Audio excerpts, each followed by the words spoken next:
The greatest Mayfield. And our special guest. Former Fifth Ward City Councilman WANTWAZ Davis. And this episode is continuation of what the commemoration of the 10-year water crisis, and former city council Fifth Ward City Councilman of Fifth Ward WANTWAZ Davis is going to be speaking his truth on all the things that happened during his last 10 years of this situation. So welcome to the show, Councilman. Thank you very much, Mr. Mayfield and Mr. Gundry. Thank you very much for inviting me. I just left the gym though, but hey, you know, it ain't about what I look, it's about what I say. Yeah, it's about what you say. It's about what I say. Again, we happy to have you down here. So we want to start from the beginning. You from Flint? Yes, sir. I'm from Flint, Michigan, born in Hurley Hospital. Okay, then. And did you come from a nuclear family? I came from a middle-class family. I was raised by my grandparents. You know, Okay. my mother had me at the age of 15, so she wasn't really capable of providing and doing the things that a mother really supposed to do, but my grandparents took the initiative, and they raised me well. My grandmother worked in Flint Orthopedic Hospital, and my grandfather, which I call Daddy, he worked in General Motors, truck and bus. Okay, then. So what schools did you attend? I only made it to the 7th grade. Then I went to Dort Elementary School in the 5th Ward. I went to Daly Elementary in Beecher. My mother and I moved out there for 2 years. Then I went to Dolan Junior High School. Well, I guess it was the 5th grade, so I can't call it a junior high school because you go from Daly to Dolan. That's from the 5th on up to the 7th, 8th. And then I came back and went back to Dort School, and then I went to Whittier, and then I went to Longfellow. Unfortunately, I never taught myself how to read. Okay. So I flunked a lot in school. Okay. You know, I failed a lot, unfortunately, but, you know, yeah, I failed a lot in school, you know. And then I went to an alternative school, which was called the Kennedy Center. But, you know, back in my day, the Kennedy Center was made for people that just ran the streets, went through the front, and went out the back. And I Right. sold a lot of drugs, you know. That was my means and my way of acquiring the things that I wanted. My grandparents gave me everything I needed, but, you know, there were some things that I wanted. And so I was able to sell drugs in the street to obtain the things that I wanted, which was an irrational initiative, but that's what I did. My grandmother tried to get me to refrain, but, you know, there was so much money in Flint. A lot of people in those days were running the streets selling drugs. And so that's what I decided to do. And that took over me desiring to want to go to school and learning how to read. I just desired to obtain the things that I wanted. And so I sold drugs.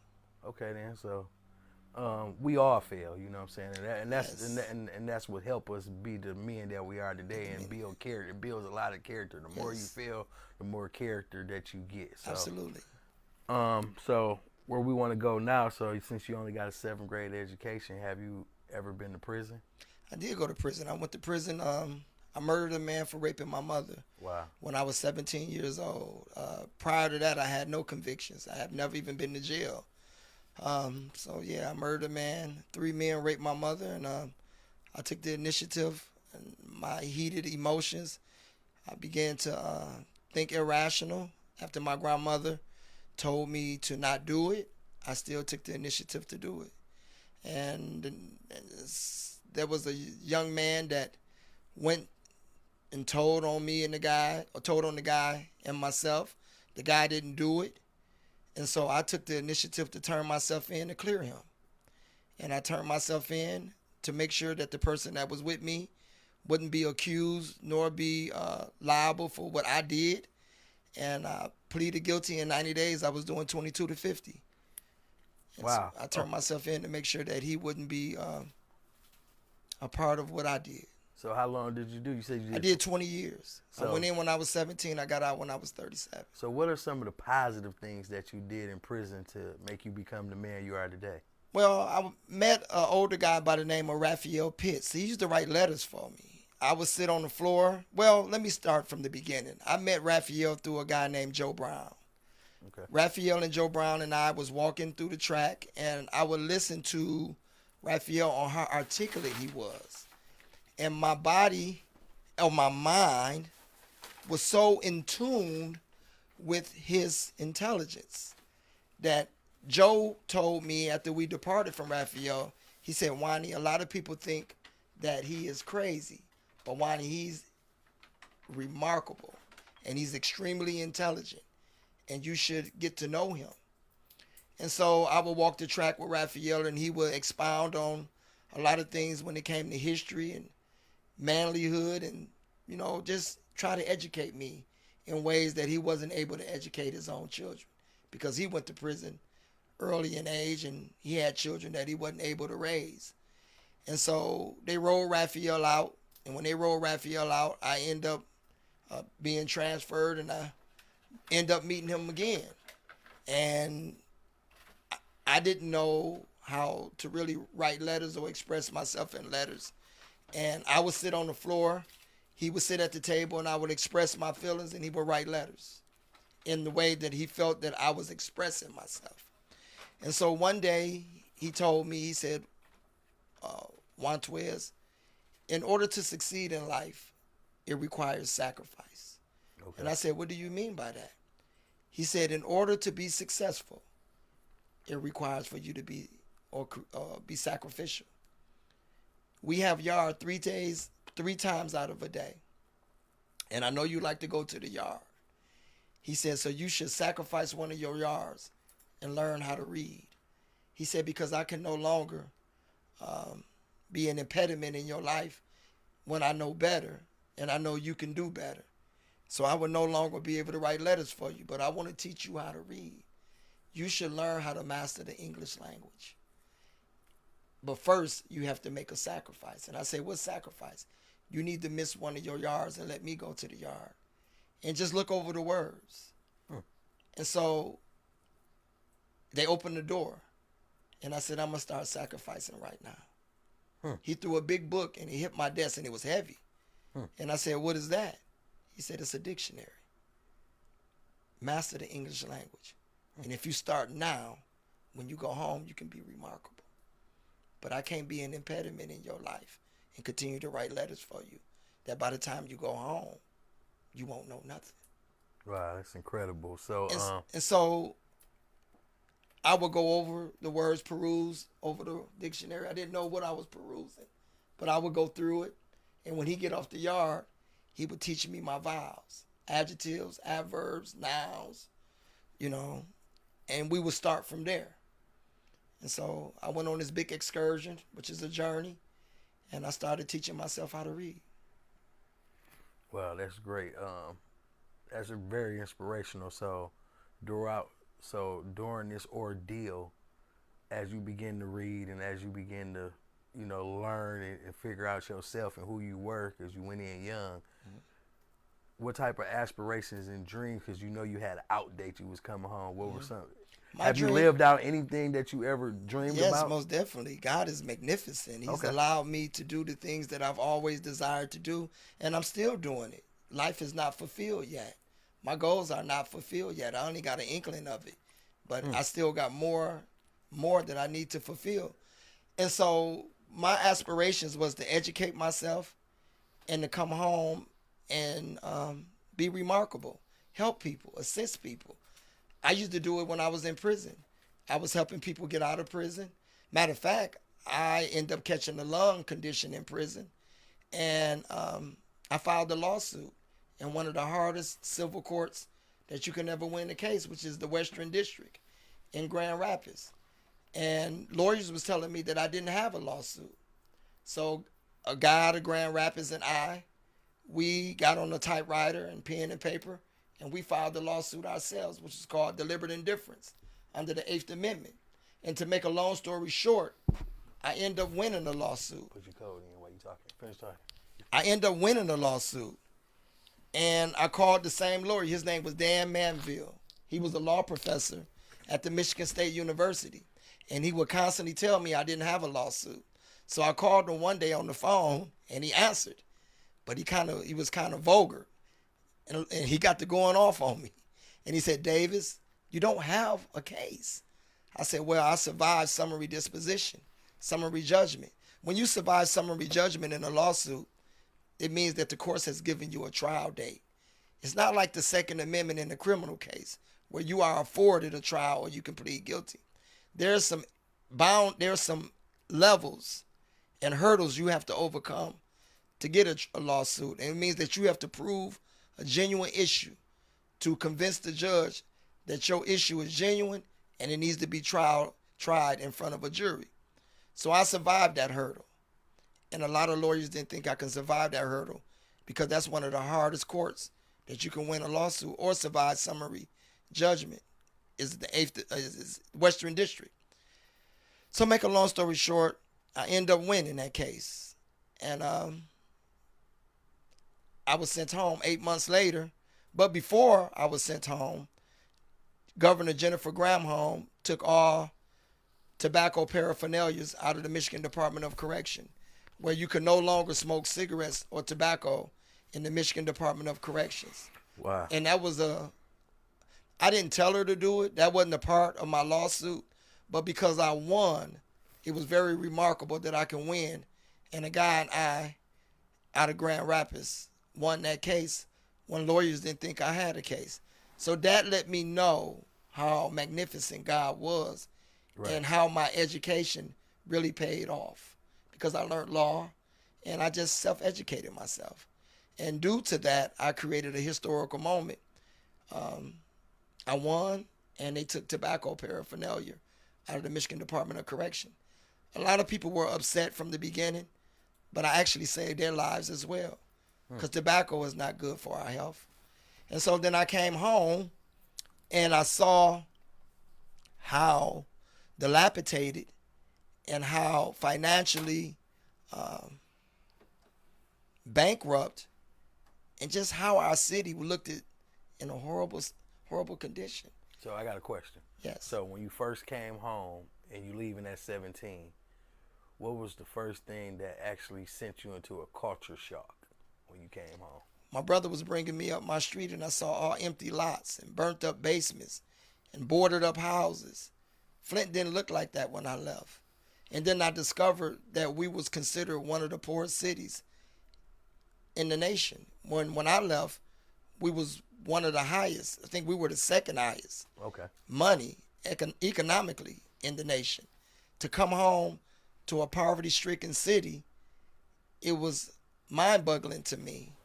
And I was appalled that we were in the conditions that we were in. And then I tried to get out and get a job. And I couldn't get a job because of my narrative and my past conviction. And then I began to have dialogues with a lot of other people that had certain improprieties like me and suffered like me in the Michigan Department of Corrections. And they couldn't get jobs either. And so it became a problem. And I put my tubes together, and I realized why Flint, Michigan was in the conditions that we were in. Because most of the people in the city of Flint, Michigan were poverty-stricken, low, moderate, underprivileged, and or ex-convicted felons with no hope, no opportunity, and no jobs. And I wanted to know, how could I make a difference? And people were telling me that city council maybe can make a difference if you go down there and get them to address this issue. And so I went to city council meetings and didn't know I only had 2 minutes to talk. By the time I get into the gist of what my intentions were, right, coming to City Hall, I never can get into the gut of it. And they would tell me my 2 minutes up, and I have to come back to the next city council meeting. And they did me like that about 3 or 4 times until I became a little livid, a little angry. And I said, I must be able to get my point across. Right. And the only way I can get my point across, I have to get in. Say that one more time. In order to get my point across, I have to get in. My man. Because they're not listening to me on the outside.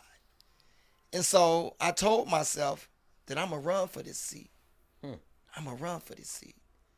And people looked at me like I was crazy because of my narrative. So first, you had no political aspirations whatsoever. No. You did it out of anger and just... I wanted... Okay. I wanted to make a difference. Okay. That was my main objective. And I wanted the change makers to identify with the conditions that we are suffering from and the cause, because there was too many people being ignored. So and you wanted the people's voices to be heard. I wanted the people's voices to be heard because I was one of those people. And so I went home. I finally got a job, and I was cleaning apartment complexes. So I don't want to cut you too far, but so just asking a question. Yes, sir. So it wasn't because it was some consortium of people or some magical white man that came and say, "Hey, WANTWAZ Davis, you're going to run for office, No. and we're going to put some money behind you." No. I didn't know anybody. I didn't know anybody to assist me, because most of the people I knew thought it was far-fetched. They thought I was living in a fantasy or unrealistic fantasy, knowing that I'm coming home from prison convicted as a murderer. Right. They thought it was unrealistic, and they thought I was a little delusional. And so I went home and told my wife, because I had just got a job cleaning apartment complexes, working for a company called Alpine. When people move out of the apartments, they send you in to do the finished cleaning so that other tenants can move in, or you will call turnovers. And so I had just got this job, because prior to this job, because I lost the money, or I spent the money that I sued prison, and I was barely living off anything. And so my wife was providing for us with her unemployment checks. And to finally get a job where that I can bring money home that could assist us in paying bills and putting food in the refrigerator, I had to remember what Raphael told me when he took me on that journey to self-educate myself. In order to succeed in life, it's going to require a sacrifice. So I went home and I told my wife, in order for me to succeed in my desire to win this political seat, I have to make a sacrifice. She said, "What do you mean?" I said, "I'm going to have to either quit my job or abort me running for a political seat." She said, "So what you're saying, you're going to quit your job and we're going to go on welfare?" I said, "Absolutely." She said, "Do you think you're going to win?" I said, "I can always win. It depends on how much energy I put into it. But I'm going to have to knock at doors by myself. And I don't have no money, so you're going to have to give me a little money to help me get flyers and, and just get out there." Yeah, Campaign. Because I didn't do it the conventional way. The conventional way is you got a group of people knocking at doors, selling your dream, selling your objective, telling people what you can do for them. I didn't have that. So I quit my job, and my family went on welfare. So what was your wife's response to that? I know she questioned you about it. She was appalled. She was appalled. She was appalled, but she was my greatest fan. And she knew that I was very ambitious and determined in anything that I put my mind to. And most importantly, she understood that I had a great desire to assist and aid people that couldn't assist and aid themselves. So even though she disagreed, she believed in you. She believed in my ambition and my determination, yes. Well, I would like to give her a shout out for supporting you on that journey. Well, she's my ex-wife now, but you still give her a shout out. For that part of your life. Absolutely. And so I knocked at doors, and I sold my dream. And people would say, "I'm going to vote for you." And I would say, "Well, there's another part about me that you don't know." And they say, "It doesn't matter." I said, "No, but you need to know this." And they would say, "Well, what is it, Mr. Davis?" I said that I just served 20 years in prison for murdering a man for raping my mother. They would say, "That ain't nothing. We still gonna vote for you." Yeah. I would say, okay. And so, by the grace and mercy of God, just to summarize it, is I won. I beat 6 people in that race. And Do you remember any of the people that you raced against? What did they have big names or big pockets? the incumbent was Bernard Lawler, Okay. and he was a pastor or a deacon or something in the church. And you can beat everybody in the primary, but when you get to the general election, Yeah. that's a hurdle, because now you're running against someone that everybody took heed into, they believed in. I didn't know anything about him being a good leader or a bad leader. I didn't know anything about that, so I can't say if he was a good leader or not. I can't say that now, and I couldn't say it then. What I knew is I had a goal, and I had an objective. And my goal and my objective was to be a voice for the least of them. So that being said, let's fast forward a little bit since we're doing this commemoration. So you there, you get your action, you get in the seat, you deal with whatever you deal with. Mm-hmm. Let's take us to maybe a couple of weeks or a month right before the water crisis, or leading up to that point. Well, leading up to that point, let me get to this part first. It's imperative that I say this part, because I'm speaking about God now. God don't intervene when we make choices, Okay. but he is the head of consequences when you make those choices. But because we know that God is a merciful and a just God, he always sends a warner. And so I believe that God put me in that seat to be a forewarner, to warn the government to not send us to the Flint River. In the Bible, it say God uses the foolish things to confuse the wise. So there was a lot of people confused and baffled that I won that seat. But I won that seat in 2013. And in 2014, the emergency manager came to us and told us that he was considering sending us to the Flint River. Now, mindful, this is something a lot of people don't know, because the information that has been disclosed has been half-truth. And half-truth is worse than a lie. It's either apple or orange. An orange cannot be an apple, and an apple cannot be an orange. And a lot of people was being told half-truth or not the truth. When I got elected in office, or when I became an elected official, Flint was already led by an emergency manager, which is called a financial emergency manager, that made all the financial decisions, but allowed city council to still function, but make no financial decisions. At that particular time, there was $53 million in our general fund that controls all the services of the city. It pays for all the services. DPW, Parks and Recs, Public Safety, City Council pay, and etc. Garbage pickup, and etc. We were like $12, $13 million in debt in that general fund, because every year we do a budgetary process to make sure that the $53 million is balanced. And whenever there's a deficit at the amount 12 million or more, it's a red flag. And when the state sees that that is a huge deficit in our general fund, they have the authority to issue us an emergency manager, which is called the financial emergency manager.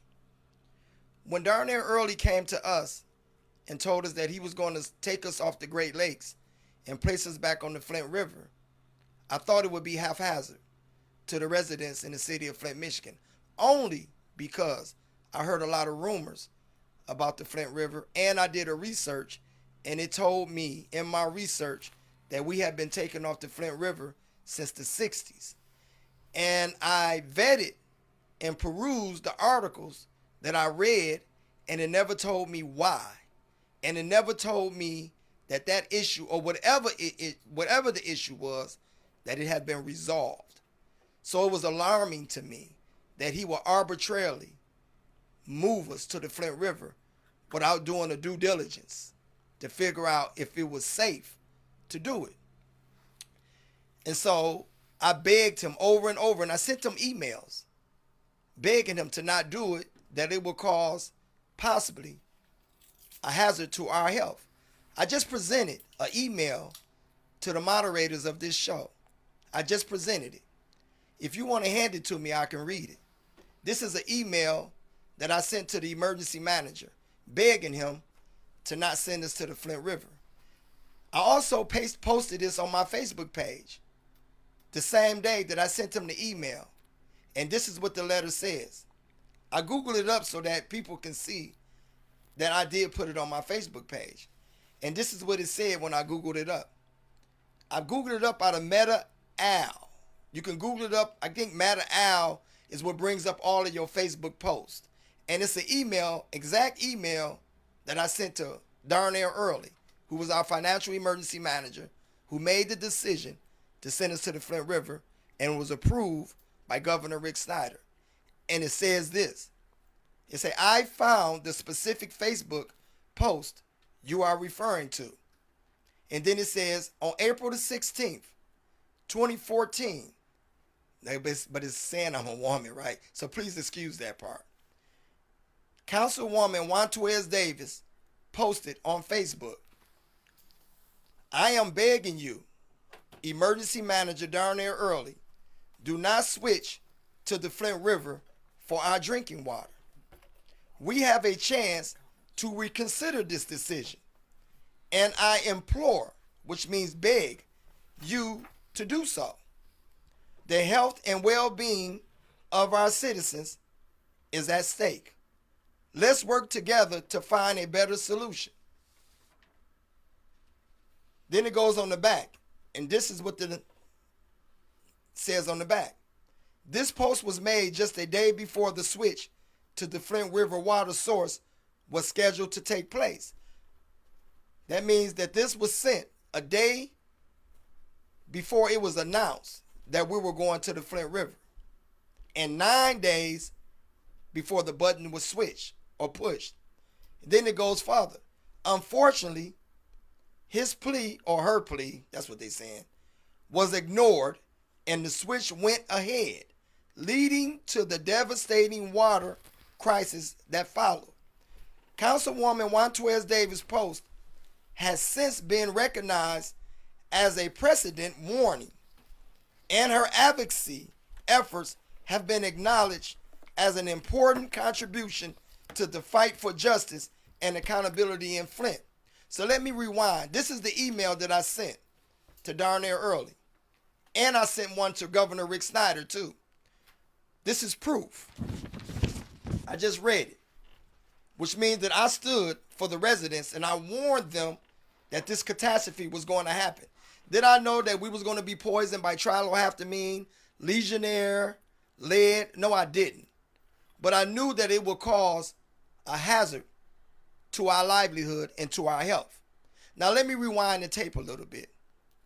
The $12 million that Darnell Early took from the Great Lakes, because we were paying Great Lakes $12 million a year for distribution of water. His desire and goal was to take the $12 million from the Great Lakes, stop paying them, switch us to the Flint River, and put that $12 million into our general fund that would actually resolve the debt. I didn't understand that. The reason why I didn't understand that, one, Darnell Early and Rick Snyder never lived in Flint. So they don't know about the conditions of our river. Two, they could have did their due diligence to figure out that we were taking off that river since the 60s. And they needed to find out for what reason. They never disclosed that to us. Three, why would you try to resolve our deficit when that means we no longer need you, when you're getting $10,000 every 2 weeks and you were only paying us $200 every 2 weeks? So let me rewind the tape a little more back. So when I put my family on welfare to run for my seat, I knew that I would win a seat and still be on welfare. He was only paying us $200 every 2 weeks. He was getting paid $10,000. So I placed my family on welfare. $10,000 every 2 weeks? Darnell Early, the emergency manager, financial emergency manager, was getting $10,000 every 2 weeks. Wow. But he was only paying us $200. He was getting $20,000 a month? He was getting $20,000 a month, yes. You standing on that? I stand on that. Yeah, I stand on that. So you telling me while we was getting poisoned, he was getting $20,000. While I was living in the city of Flint with poison water, allegedly Darnell Early was getting $20,000 a month. Yes, sir. So it didn't make sense that he was trying to resolve our deficit that quick and taking $20,000 a month off his table. So I had to think in my mind another question, that it was more to this. with the position that he holds, because his position was emergency manager. Financial Emergency manager. Yes. Now, who holds that seat typically?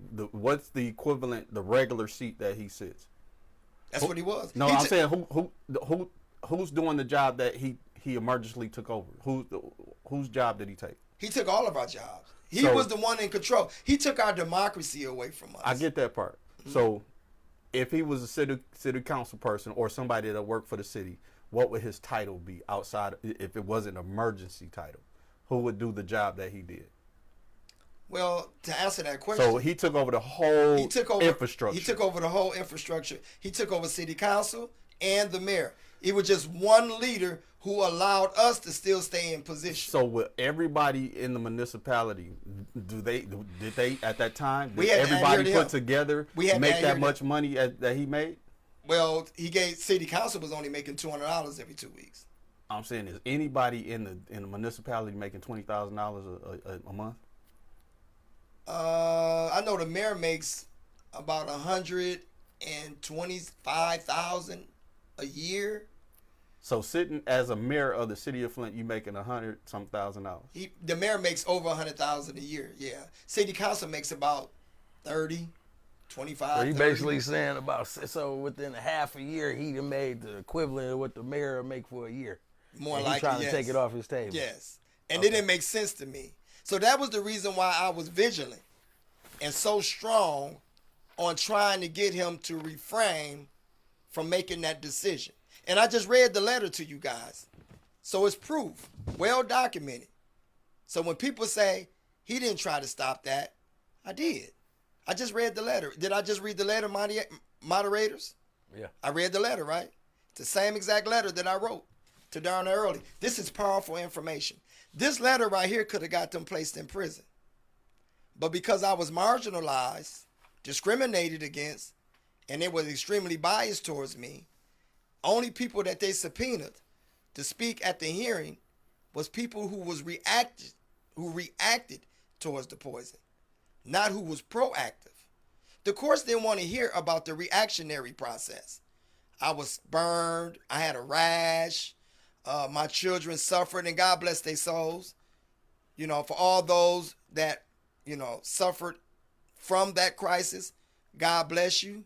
I hope that your issues be resolved in some season, but the courts didn't want to hear that. The courts wanted to know, were they aware that this could have happened? Did they have knowledge that this could have happened? Were they neglecting the conditions? Were they negligent?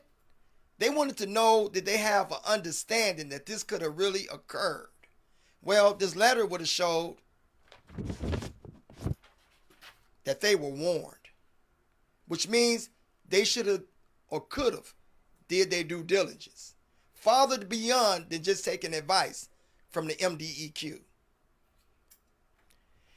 And so that was the initiative, or that was the passport that he used to take us off the Great Lakes from what he announced was to put the $12 million that we were paying the Great Lakes and put it back into the general fund.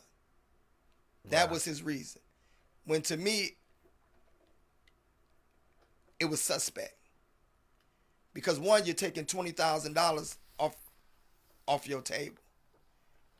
And so after that, Darnell Early was taken off the city of Flint, Michigan as our financial emergency manager. And Jerry Ambrose came as our financial emergency manager. And Jerry Ambrose did a horrible job as Darnell Early. And Jerry Ambrose decided to hire a water engineering company called Viola. Viola was hired for $40,000 to $50,000 to tell us the quality of our water and the quality of our pipes.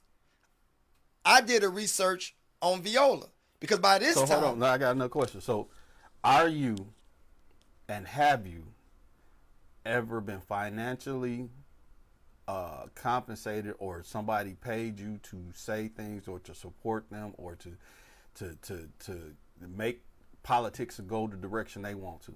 No, they could never do that. So you said all this stuff you're saying, nobody's motivating you to say it. No, because really what I'm saying is really a threat to my life. Because I'm really speaking about things that can really become detrimental to my life. Because what you guys don't know, who is listening to this, there was a council person in the 5th Ward called Fred Tucker. Fred Tucker was adamant as I was. And he was very transparent, and he had no filter on how he really wanted to support the people.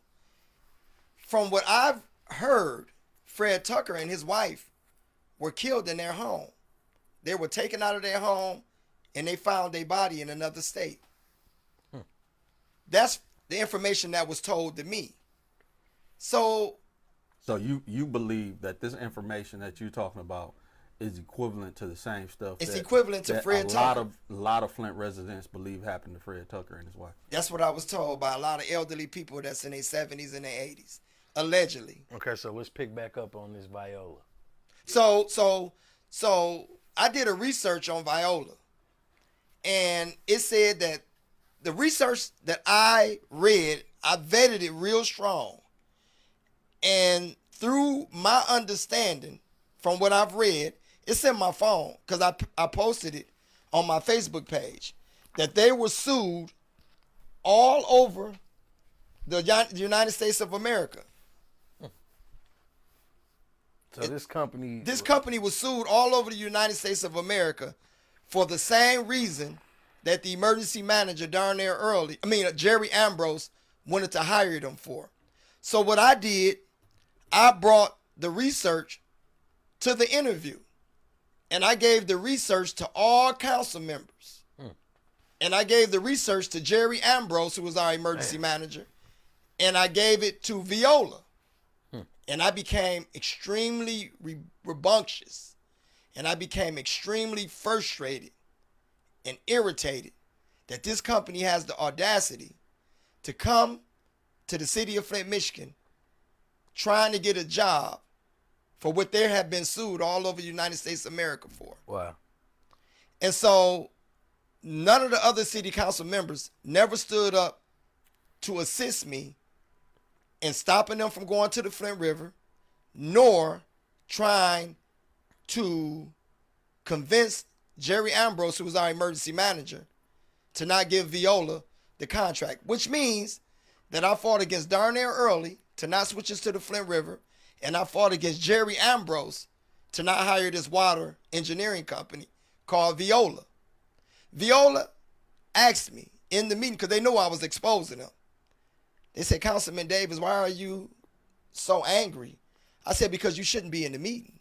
We shouldn't even be in this interview with you, because you guys have settled lawsuits and you are still engaged in lawsuits all over America, St. Louis and many other places, for which you're about to be hired to do us for. So my impression and what I'm inferring from this paperwork that I had, that I gave it to all council members, I'm not going to mention no names. You guys know who was a council member with me. You guys know. Do the numbers.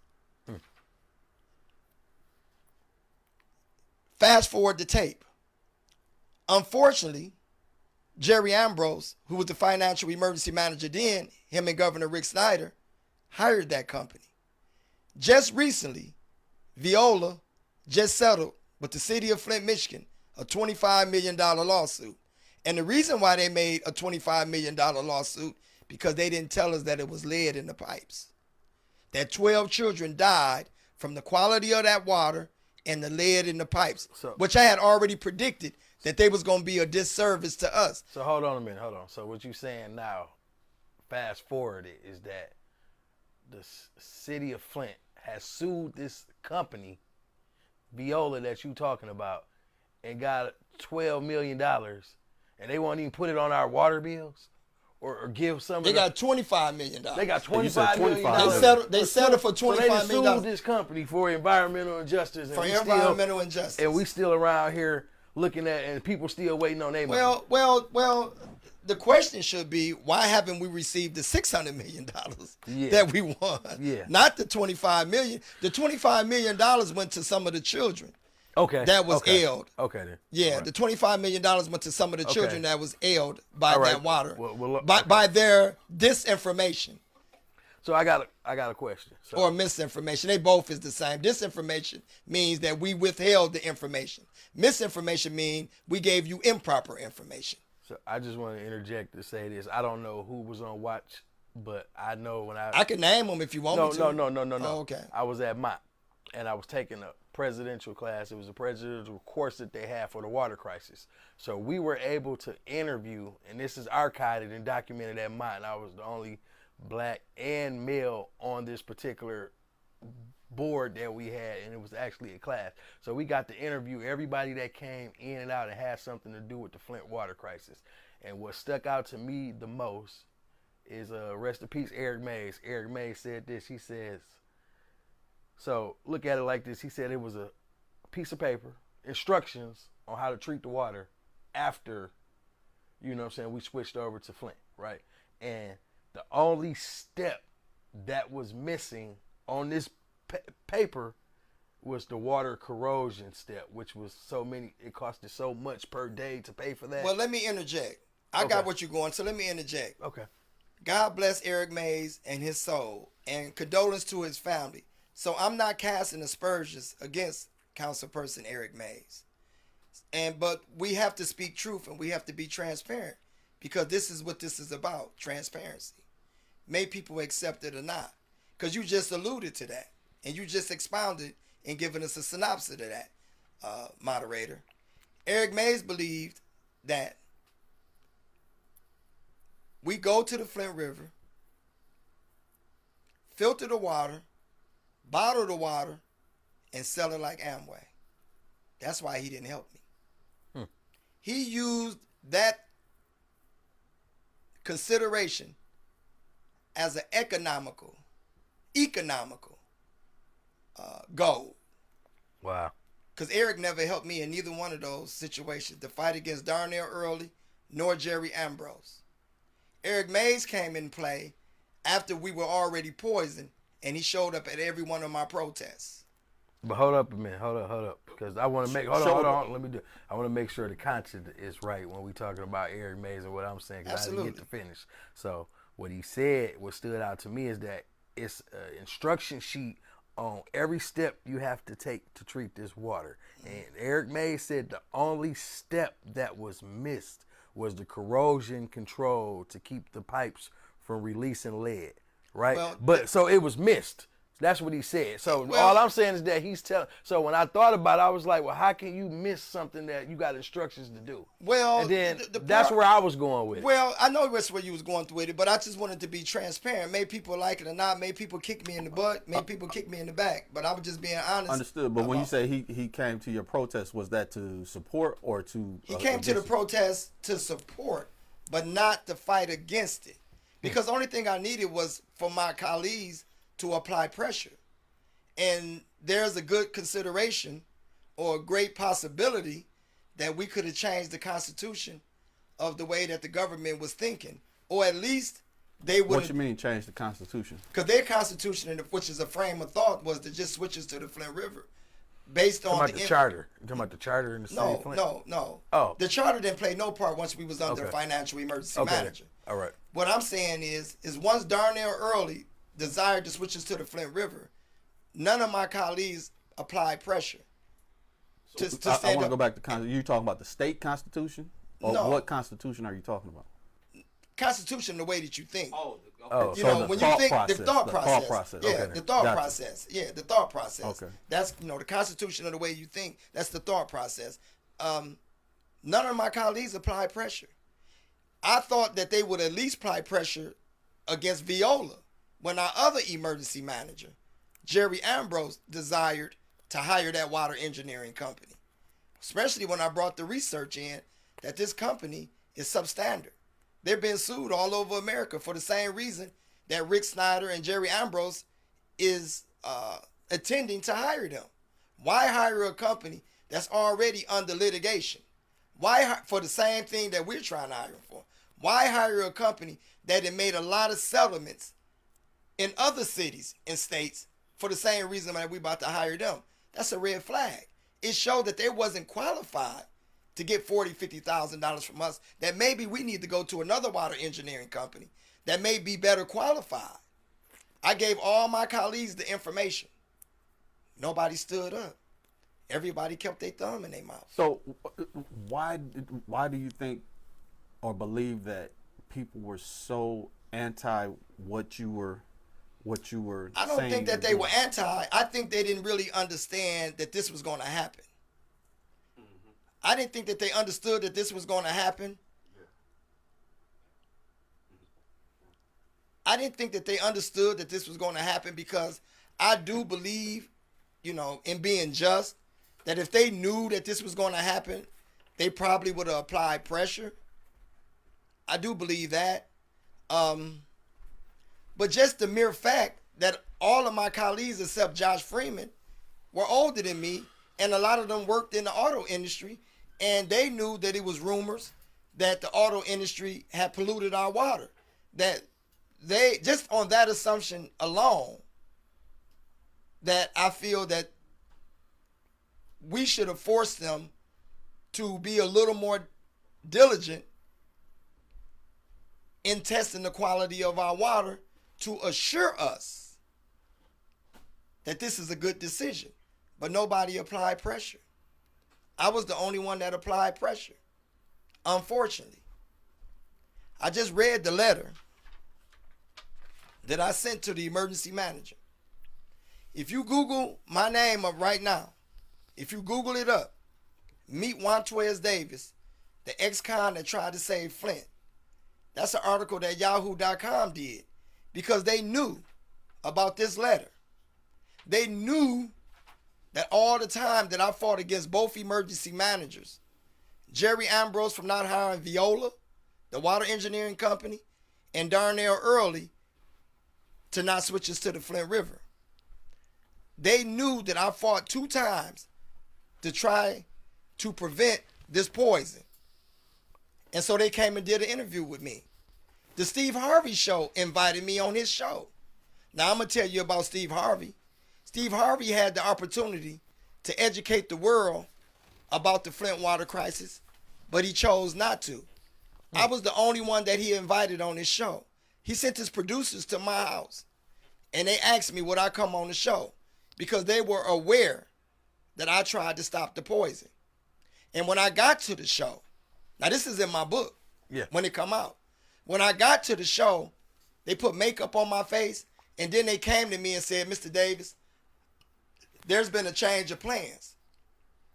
I said, what's the change of plans? They said, you're not going to sit up there with Steve Harvey. When we put a sign up, you're going to stand up. I said, that don't make no sense. They had Senator Jim Ananak up there. They had Mark Edwards sitting up there, and they had some other doctor. None of these people had anything to do with the Flint water crisis. None of them wasn't a part of our legislative body. Just nothing. They had nothing to do with our municipality or our legislative body. So I looked at my wife and I told my wife, I said, don't worry about it. I said, now they're being discriminatory towards me. I said, but when I stand up, I'm going to take this whole show over. So they came also and told my wife, can you sit somewhere else? So my wife I said, hold on. I said, we're in the audience. Why my wife, my better half, can't sit next to me when you hold that sign up? So they moved my wife and had Melissa Mays sit next to me.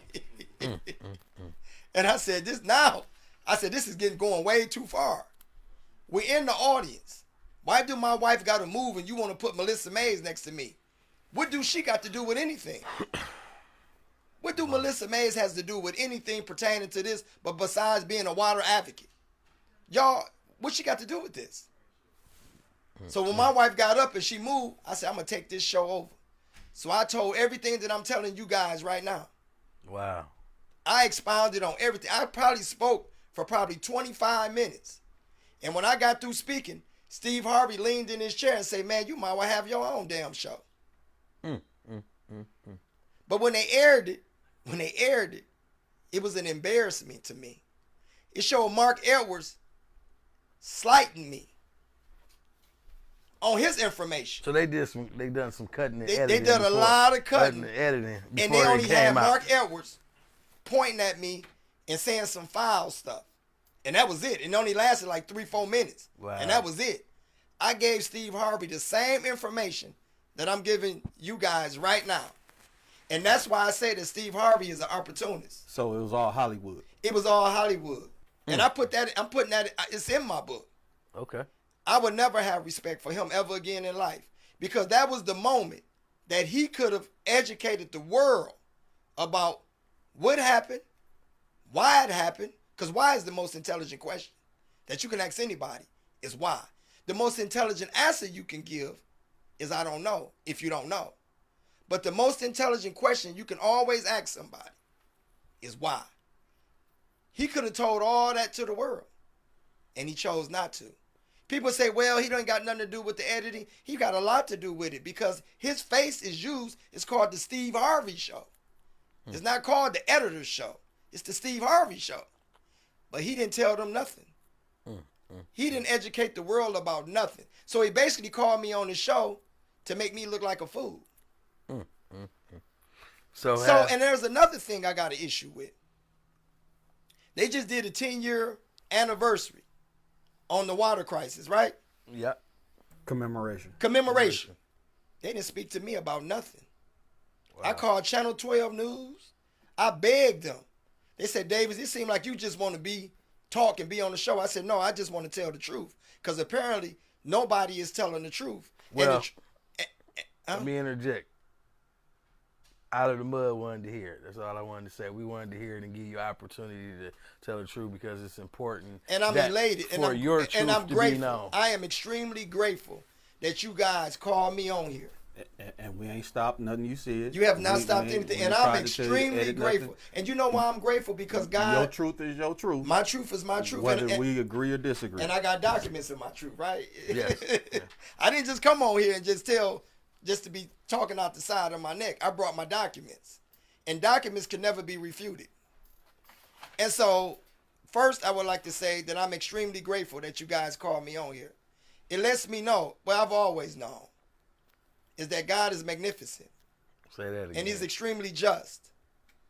And so, this gives me the opportunity to tell the world the truth. Because all of the books, all of the movies, all of the stories, all of the media outlets is all half truth. Half truth is worse than a lie. An apple is an apple. An apple is not an orange. And so, most of the things that you guys hear when it's pertaining to the water crisis is all coming from a reactionary process. You heard nothing about someone being proactive. And the reason why they won't speak about the proactive part, because they know it's the ex-convicted felon who went to prison and did 20 years was the only one that was being proactive. So that's where the marginalization comes in. That's where the discrimination comes in. That's where the bias comes in. And that's the reason why they're trying to wipe me under the rug and write me out of history. And even if it wasn't me, I want the truth to be told, because I've made a lot of sacrifices to win my seat. I made a lot of sacrifices to get the least of them, to have the least of them voices be heard, and bring our conditions that we suffer from today to make it better for tomorrow. Now, may people understand me, may people agree with me, but it's my truth. I never got paid. Nobody, I was never in nobody's pocket. Nobody wasn't in my pocket. I did everything that I tried to do for the city of Flint, Michigan, out of my genuine and my concern initiatives. Right. It was pure, genuine, and it was sacrificial. Okay. And I still do it to this day. Nobody has never bought me yard signs. Nobody has ever bought flyers. None of that. None of that. So on behalf of, Out of the Mud, and I just say on behalf of Out of the Mud, because I can't speak for everybody else, if your truths that you talked about today is really the truth, I want to thank you for trying to be a part of saving the city. Now let me interject real quick. I'm talking about just the rest of it, just the whole conglomeration of everything. So now, moving on, what's next for Mr. Davis? You got any dreams or aspirations or anything? My goal is to run for mayor. Oh, yeah? I'm running for mayor in 2026. And I will pray and I will ask everyone to support me. And the reason why I ask people to support me is because over the last 20, 30, maybe 40 years, we continue to fall through bad leadership. Why not take the initiative and take the daring chance to step outside of the conventional way, the old way, outside of the box, and put somebody in a seat that you would never thought that would make a difference for you? Why keep electing and voting for the same people who switch from seat to seat and has done nothing for us? And apparently, if they have not done anything for us in this current day or previous time, what makes us believe that they're going to do something for us if they run for office again? That's what you have to think about. Why would I allow a babysitter to babysit my children and she never fed my children when I was at work? But 2 years come back when I'm in dire need of a babysitter that I reach back and hire that babysitter again when nothing comes out of nothing. We have to start thinking in a better way, in a better light, if we desire to be in a better condition than what we are today. See, the conditions we live in today didn't happen overnight. Every elected official that is in office right now is accountable to what we're suffering from today. From state reps, senators, commissioners, councils, mayors, everybody that has been in office for the last 20, 30, 40 years is accountable, because this didn't happen overnight. This happened over years of wear and tear. It's like water. Water is weight. If you keep having water leak through your house, eventually the weight of that water is going to break your house down and it's going to mess your foundation up. Why? Because that water was never addressed. That kept leaking through your house in your basement. Water is weight. The conditions that we're going through is a trickle effect from bad leadership that became weight. And it tore us down. From the second highest economically, which means the second highest in money in the nation, real quick, to a poor city today. Question. Now, I'm with you on a lot of stuff. I want to go back to the commemoration event itself. Yes, sir. Now, I volunteered and was involved in some things. And to my understanding and how I saw it, unless it was something behind the scenes going on, everybody was invited. There was nobody not invited to participate in that. And unless you have a different narrative or you can express something else. I get what you're saying. I do understand what you're saying, George. So the part that I'm talking about is when the media, the media controls the narrative. But the media came and the media never called me. I even called the media myself. And I asked them, let me say this. They interviewed Dan Walling. Dan Walling pushed the button. They interviewed Mayor Sheldon Neely. I'm talking about those that they interviewed. You talking about in the last couple of weeks? Yeah, the ones they interviewed in the last couple of weeks. Because that's the part that people look at the most. The elected officials that they interviewed, they invited Dan Walling. They did an interview with him, who pushed the button. So you're saying what you saw as far as the optics is who they went out for. But let me say this, because I did not see you at any of the events dealing with the commemoration. If you would have come, then you would have had the opportunity to speak to the media that did show up there, because they did show up and they were at. Well, what I did do, George, what I did do is I went to Channel 25 News. They interviewed me, but they never showed it. My goal was to contact the media myself and let's do an interview with me like the interview I'm doing now. Okay. They wouldn't do it. They wouldn't do it. That's the point I'm alluding to. Not showing up at the meetings. My point is I gave them the opportunity to interview me so that the world can be educated in the manner that I'm educating them now. And they wouldn't do it, and they still haven't done it. Well, I wanted to read a comment I'm looking on here right now. Ms. Freeman said, they interviewed many residents. No one special, just whomever wanted to speak to them. You wouldn't even have to ask if you would have came. I added the part, if you would have came. She put the period, so that's basically, so like George was saying, the cameras was there, and like George said, I didn't see you at none of them. Me and George was out there. Even if they interview you, don't mean they're gonna show it. Nah, you got a point of, yeah. Even if they interview you, they're not gonna show it. My thing was, I wanted to put them in a position. I was playing chess. I wanted to put them in a position to give me the ability that they was giving Mayor Walling, Karen Weaver, and Mayor Sheldon Neely.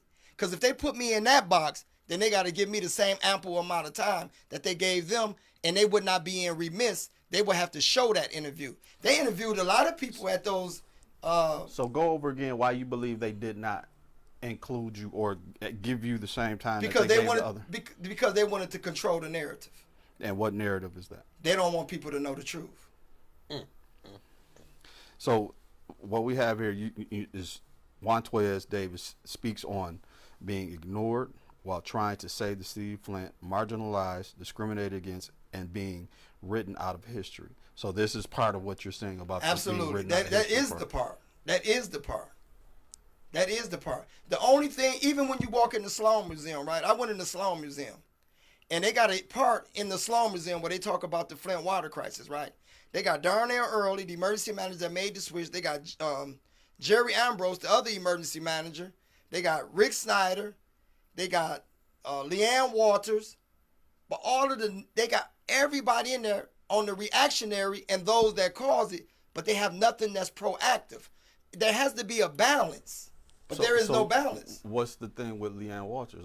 Because I guess that her children had rashes and she showed dirty water, and they trying to say that she made the signal that the water was bad. See, that's misinformation.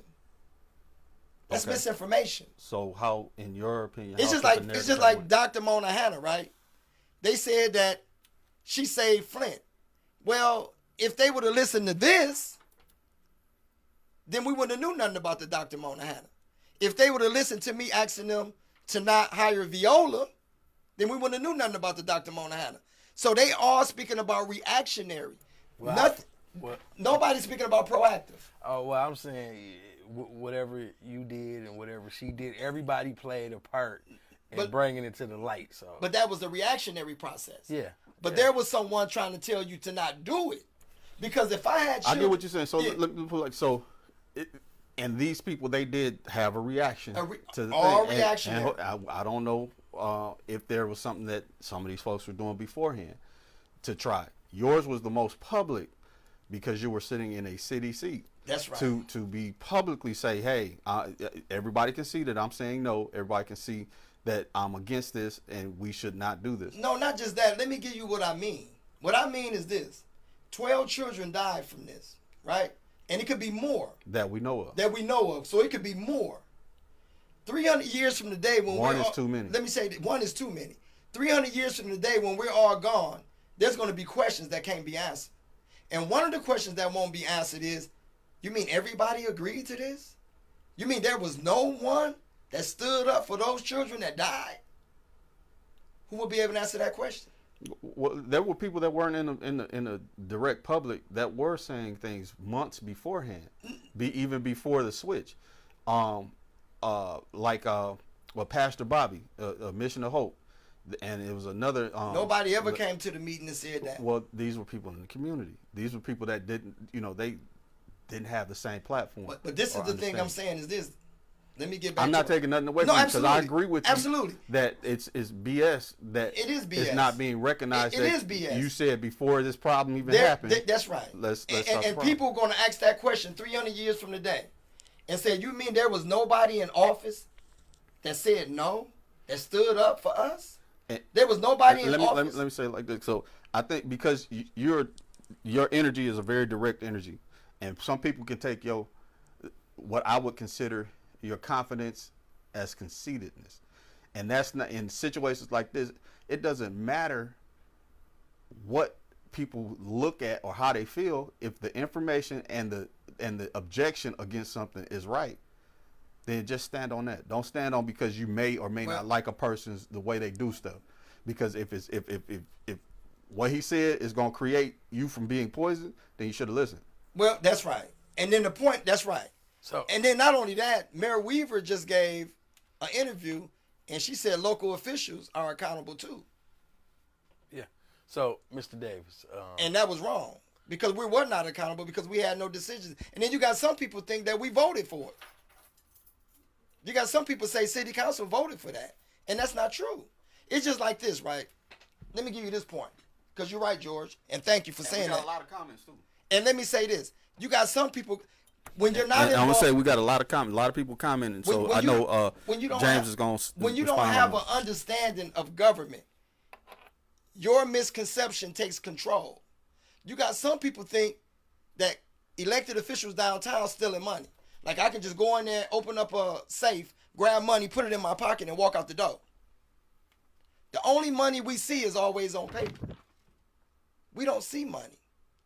We see the $53 million in our general fund. When we're doing the budget, you shift it around on paper. There is no way possible that we can take money and put it in our pocket and walk out the door. But you have a lot of people that's miseducated. They believe that. They stealing the money. They stealing the money. No, money can be misappropriated. Okay. But it can't be stole. Okay, so Mr. Davis, great interview. Fire. What I would like to do now, getting ready to close out in a minute. What do you want to say to the people as far as inspirational? Like you said, you're running for mayor, so that's great. I am running for mayor. Okay, so now what do you Let me want to tell you leave my people goal. with? My goal is, when I do become mayor, is I want to bring our economy back up. I want to create jobs for the underprivileged, the low moderate, the poverty-stricken, the ex-convicted felons. I want to create jobs. I want to bring our economy back the way it was in the 80s and the 70s. General Motors may be gone, but you can reduplicate or exchange that with factories, manufacturing jobs. The same way you did with General Motors, where that the children that are growing up today that's not educated. Education and jobs go hand in hand. Because when you have a child that grows up in a financially distressed home, they listen to their mothers and their father arguing over bills because there is no income in the house. Then the child said, you sending me to school every day, telling me I'm going to have a bright future. But how am I going to have a bright future that once I graduate, there's no opportunity for me to have? Right. So it sounds like a paradox. It sounds like a contradiction. You're sending me to school, you're telling me to go to school, but once I get my degree and my diploma, what do I have to do next? Leave Flint and go help build somebody else's economy? Right. That's the only thing you can do. But why do we have to keep throwing our children on another city or another state when we're trying to build our economy here? Hold on. Don't mean to hurt you right there. We got some great questions so we want you to interact with the people here. So we got, first off, okay, so John Snow told me to tell you what's up. Hey, John. And then we got a question here that says, how do you feel about the emergency management? Sum that up. How do you feel about emergency management? You can sum that up. I don't like emergency management. It strips us of our democracy. It takes us from not being accountable for doing the things that our residents vote us in the office to do. They take control. Prime example, they switched us to the Flint River. Prime example, they hired that company Viola. Okay. Maybe if I'd have been arguing with city council, maybe we'd have reconsidered that. Okay, we got another question. Is the water safe in your opinion now? I would tell people no. Okay. And someone else says, what's your long-term goals? My long-term goal is... My long-term goals, not mindful, I own a company. And I started my company off of $50. And I made it a lucrative company. But my goals as a politician is to help the least of them. Just like I needed help. I go back to the suffering and the struggles that I was doing, because that was my goal in getting in politics, was to be a voice for the voiceless and help those that was jobless to get jobs. So my goal as a politician is to flood Flint with factories. If I was the mayor now, I'd be traveling all over the country, bringing manufacturers to Flint, because we're an industrial city. We're an auto city. Our infrastructure is designed for that. So I will go across the country and ask manufacturers to come bring factories here. Okay, so now that ties into a question that Ms. Freeman got on here. She said, and she put this in before you actually said that, which is real interesting. She said, how do you feel about mega sites popping up? Huge companies like factories that can contaminate our city air and water. Well, what I would also do if I was the mayor, I would get in alignment with the House, the Senate, and we will always do tests. And we will try to bring in factories that wouldn't taint our air. And if it would or has the possibility to taint it, we have to do our due diligence to try to prevent it. And we have to figure out what type of plant that would be. I wouldn't know what type of plant that would be. I would hire engineers to educate us and give us that information. That's a part of me doing my due diligence. There's a lot of work that would have to be done to try to prevent it. That type of work, I've not been in that lane yet. I'm not in that lane yet. But my main objective and goal is to address the issues that 70% or more of our residents are going through. 70% or more of our residents are underprivileged, low, moderate, poverty-stricken, and ex-convicted felons. My goal is to address their needs. Once I can address their needs, then we have a better city. See, what people think is public safety resolves our problems. Public safety reacts towards the problems. You can hire 1,000,001 police officers and put them all on the streets. They react to crime. They don't resolve crime. They react to crime. But how do we resolve and how do we prevent crime? By bringing hope, opportunity, jobs, bring morals and values back into our system. Right now we have low morals, no values, no jobs. Okay, we got another great question. And this probably we're gonna finish it up with this. Do you think you have the ability to get our pipes fixed completely, all capital? Now let me say this. Let me say this. No casting aspersions against Mayor Karen Weaver.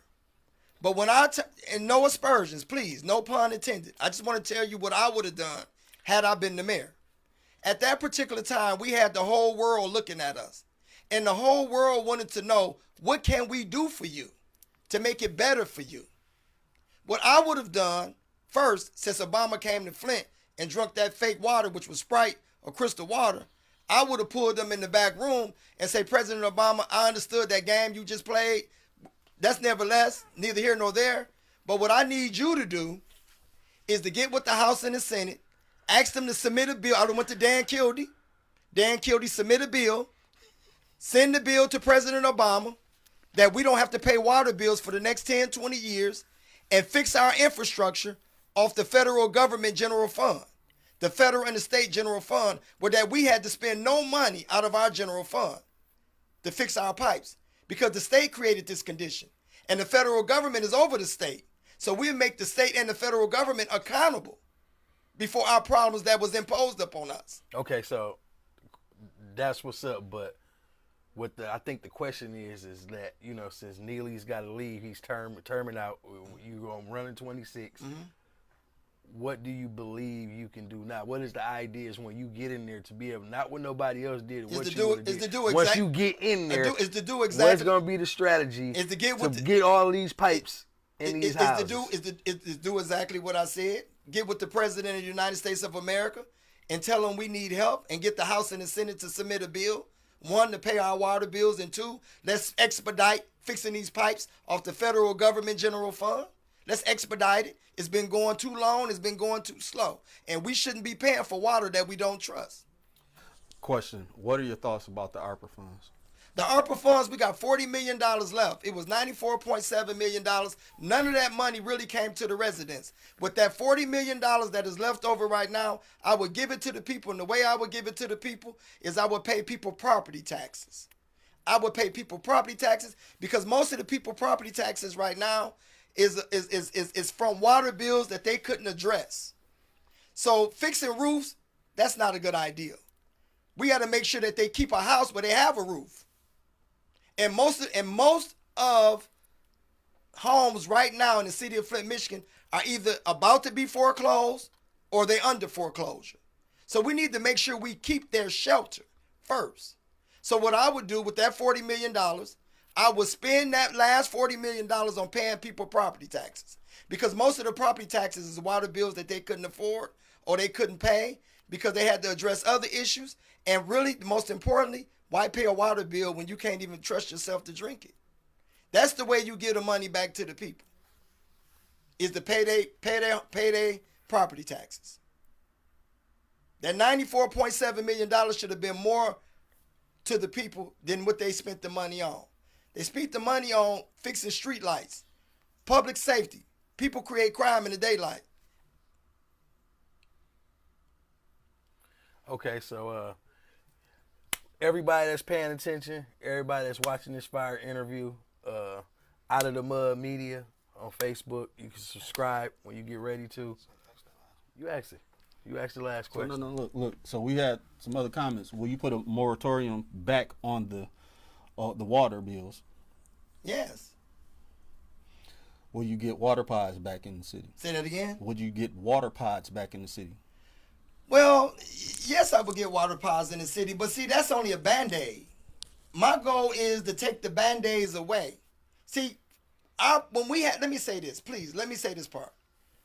When our basement was filled with cases of water, but when we came upstairs, we had a shut off and still a water bill. That issue needs to be addressed immediately. No more water bills, no more shut off notices, and pay the property tax. So explain to people what a moratorium is on the water bills. Is to stop it. A stop hold. It's a stop hold. What does that mean? That means to not pay water bills at all. Okay. I mean, some people don't know what a moratorium is. That's what it means, to stop paying water bills. And then you saying with the water pods, you said that's not necessarily It is necessary, but I still say it's a Band-Aid. Okay. It's a Band-Aid. But when you get the federal government involved, I promise you, they'll be in here fixing fights 24/7 a day. 24/7 hours. Because they want to get us off their general fund as fast as they can. Okay. That's how you play chess, not checkers. Thus far, we've been playing checkers. We got to play chess. And the way you play chess is you make those accountable, liable. And we have not made the state liable and accountable. We have not made the federal government liable and accountable. We need to make both of those legislative bodies accountable to what has happened in the city of Flint, Michigan. We need to make them accountable. And we should have made them accountable yesterday. We got somebody saying speed bumps. Speed bumps? Speed bumps are great. Yes, they are great. We need that. But what we need also is we need our streets fixed in the urban communities. On the north end, the east, the west, and the south. They fix the streets downtown. But what about our streets? What about our streets that's been neglected in our neighborhoods, in our communities? What about those streets? Bump holes and potholes and people messing up their front end of their cars, then got to run to the city and try to force the city to pay for your busted tires, your busted front end. All of these things has been neglected and ignored. Really, the poverty-stricken people issues has been ignored, and it takes a real leader that's been through what we've been through to stand up and address these issues. People got to stop voting for people that has never suffered. I got you. So my question is outside the water. So we got a lot of investment going on in the city right now. We got a lot of apartment complexes going up. We have a lot of renovations of buildings and things of that nature. What would be your direction on making sure that all of the new build and the new construction and the new jobs that are generated from this is equitable to not just people from outside the county being able to come into the county and to the city to do the work, but actual contractors and actual people that need the jobs actually get those jobs? Well, you know, I convinced the Chambers of Commerce when they got the 5-year contract to control all economic and development, and that contract was over with in 2020, to bring manufacturings back to Flint. They done that thus far. They brought Lear. I didn't actually know it was going to be Lear, but I changed the way that they was thinking to bring factories back to Flint, and they started doing it. What I would do when I bring the factories that I want here, we would sit at the table and we would have the barter system. I want at least 80% of the people that's living in Flint working in these factories. One, we have a weak tax base. When people working in these factories that live in Flint, that taxes goes back into our general fund and it pays for the services. They building all these apartment complexes, these subsidized complexes, but people don't have jobs that live in these complexes. What they're doing, they appeasing the poor people to keep them poor. They keep them poor. Okay. Yeah, you want to address my poorness, but the way you addressing my poorness and my poverty is you put me in subsidized homes, but at the end of the day, I still got to pay light bills, I still got to pay water bills, I still have to have groceries in my house. You are assisting my poverty, but you're not assisting my problem. Okay, and my last question would be, so based on some conversation we had, it's like the last voter rate was like at 13%, was it?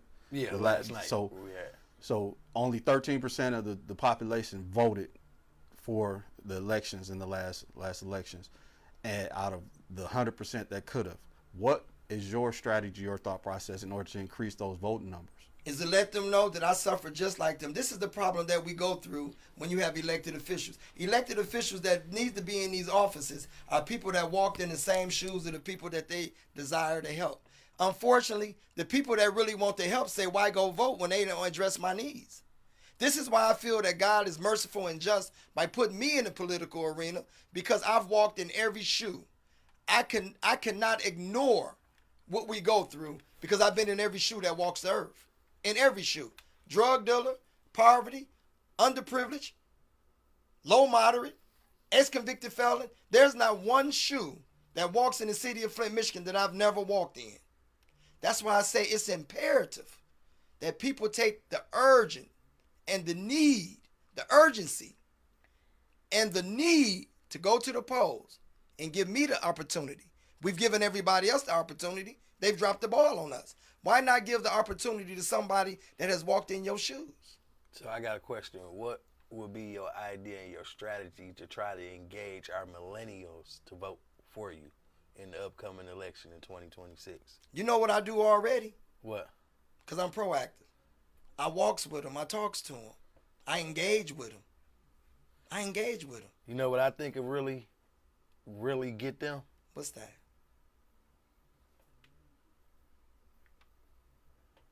You be featured on Rio OG, one of his rap songs, and you go in with a 16 bar, and I think you got it.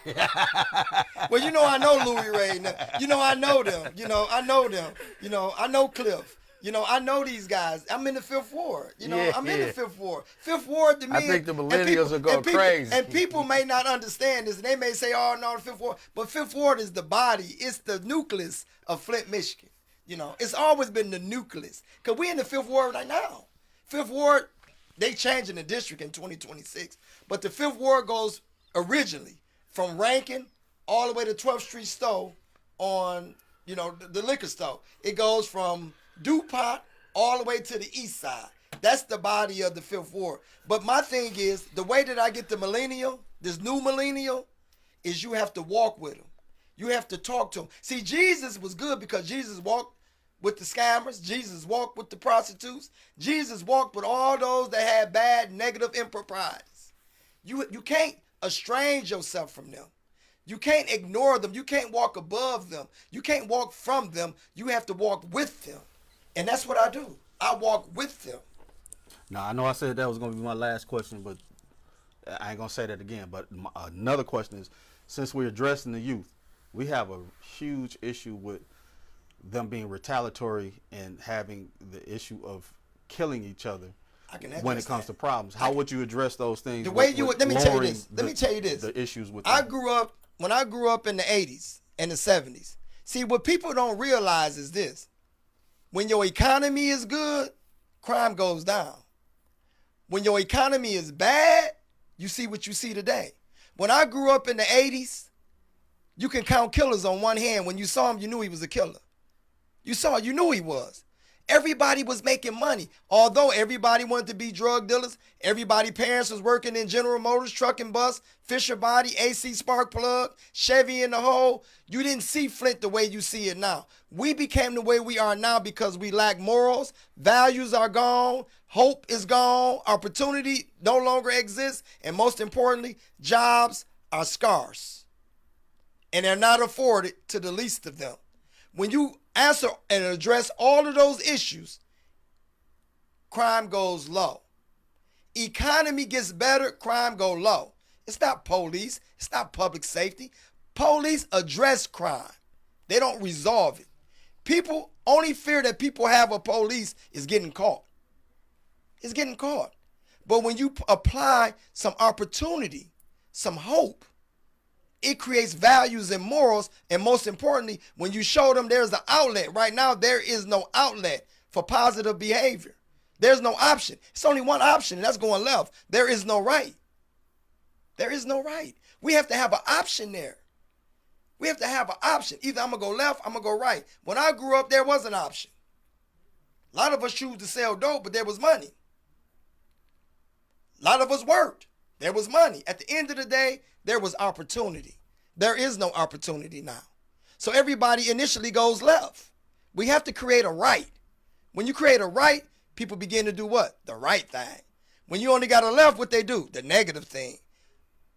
People is too caught up on public safety. And I'm going to say this and I'm going to conclude it. People are not scared of police. They scared of getting caught. My man.